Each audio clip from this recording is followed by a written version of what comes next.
അപ്പോൾ എല്ലാവർക്കും നമസ്കാരം. വളരെ പ്രധാനപ്പെട്ട കുറേ അധികം വാർത്തകളുള്ള ഒരു ദിവസമാണ് ഇന്ന്.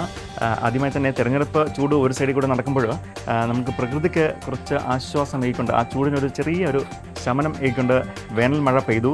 പല സ്ഥലങ്ങളിലുള്ള കുടിവെള്ള ക്ഷാമത്തിന് ചെറിയ തോതിലൊരു പരിഹാരം കാണാൻ കൂടി അത് സാധിച്ചിട്ടുണ്ട്. അതല്ല, ഇന്ന് രാവിലെ ഒരു മെസ്സേജ് വന്നത് കണ്ടുകൊണ്ടാണ് ഞാൻ എഴുന്നേൽക്കുന്നത്. പലർക്കും ആ മെസ്സേജ് കിട്ടിയിട്ടുണ്ടാവാം. കിട്ടാത്തവർക്ക് വേണ്ടിയിട്ട് അത് ഒന്നുകൂടെ വായിക്കുകയാണ്. LDF സ്ഥാനാർത്ഥിയായി മത്സരരംഗത്ത് എത്തിയിരിക്കുന്ന ശ്രീ കെ സലീം കുമാർ അവர்களுടെയാണ്. ഇങ്ങനെയാണ് ആ മെസ്സേജ്.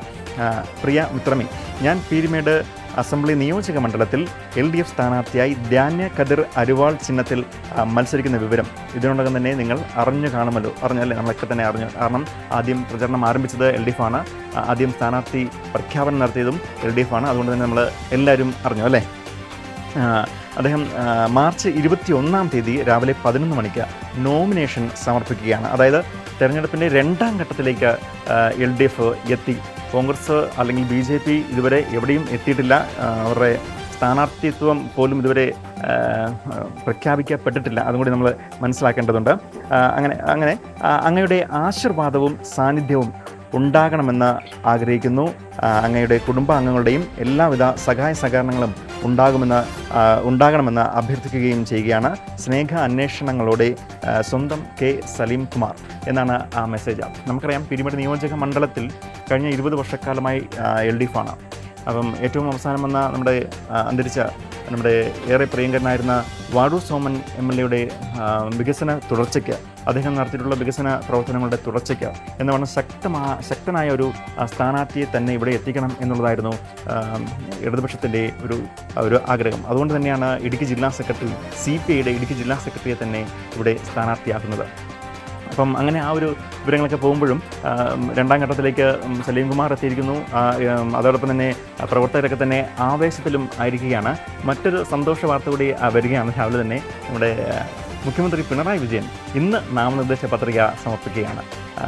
ധർമ്മടത്തിൽ നിന്നും 3ാം തവണയാണ് മത്സരരംഗത്തേക്ക് എത്തുന്നത്. നമ്മുടെ കേരളത്തിലുള്ള മുഴുവൻ സ്ഥാനാർത്ഥികളിലും LDF, UDF, BJP അടക്കമുള്ള 2020 അടക്കമുള്ള സ്ഥാനാർത്ഥികളും ആദ്യം നാമനിർദ്ദേശ പത്രിക സമർപ്പിക്കുന്ന സ്ഥാനാർത്ഥി കൂടിയാണ് നമ്മുടെ ശ്രീ മുഖ്യമന്ത്രി പിണറായി വിജയൻ.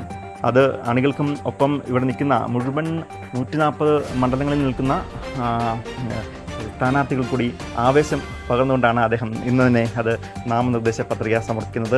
CPM-നെ സംബന്ധിച്ച്, അല്ലെങ്കിൽ ഇടതുപക്ഷത്തിനെ സംബന്ധിച്ച് എപ്പോഴും ഒരു പടി മുന്നേ തന്നെയാണ്. ഒരു തർക്കങ്ങളുമില്ല, ഒരു പ്രശ്നങ്ങളുമില്ല, യാതൊരുവിധ പ്രശ്നങ്ങളില്ലാതെ എല്ലാത്തിനും പരിഹാരം. അതായത് നേരെ വികസനം എന്നൊരു ലക്ഷ്യം മാത്രമാണ് മുന്നിൽ വെച്ചിട്ടുള്ളത്.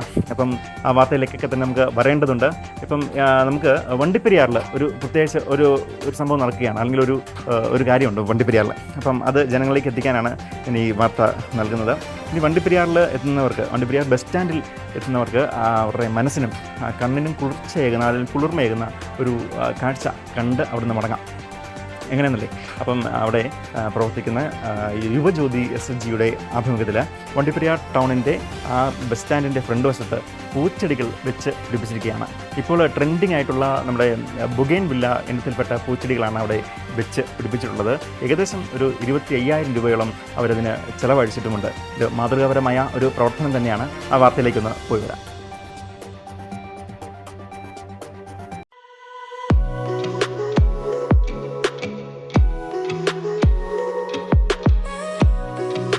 വണ്ടിപ്പെരിയാറിൽ പ്രവർത്തിക്കുന്ന യുവജ്യോതി പുരുഷ സ്വയം സഹായ സംഘത്തിന്റെ ആഭിമുഖ്യത്തിലാണ് ബസ് സ്റ്റാൻഡ് പരിസരം പൂക്കൾ കൊണ്ട് വർണ്ണശബളം ആക്കിയത്. സംഘത്തിന്റെ 21ാമത് വാർഷികത്തോടനുബന്ധിച്ചാണ് സംഘാംഗങ്ങളുടെ നേതൃത്വത്തിൽ ബസ് സ്റ്റാൻഡ് പരിസരം പൂക്കൾ നിറയ്ക്കാൻ തീരുമാനിച്ചത്. ബൊഗെയിൻ വില്ല ഇനത്തിൽപ്പെട്ട ചെടികളാണ് വാങ്ങിയത്. ഏകദേശം 25,000 രൂപ ഇതിന് ചെലവായതായും ഭാരവാഹികൾ പറഞ്ഞു. കൂടുതൽ പ്രവർത്തനം മേഖലയിൽ നടത്തുവാനും തീരുമാനിച്ചിട്ടുള്ളതായി ഭാരവാഹികൾ പറഞ്ഞു. യുവജ്യോതി SHG 2004 ആരംഭിച്ചത്. ഇന്ന് 21 വർഷം കഴിഞ്ഞു. ഞങ്ങളുടെ സംഘത്തിൻ്റെ നേതൃത്വത്തിൽ വണ്ടിപ്പെരിയാർ പഞ്ചായത്തിനെ മോടി പിടിപ്പിക്കുന്നതിന് വേണ്ടി പൂച്ചെടികൾ വെച്ച് പിടിപ്പിച്ചിട്ടുണ്ട്.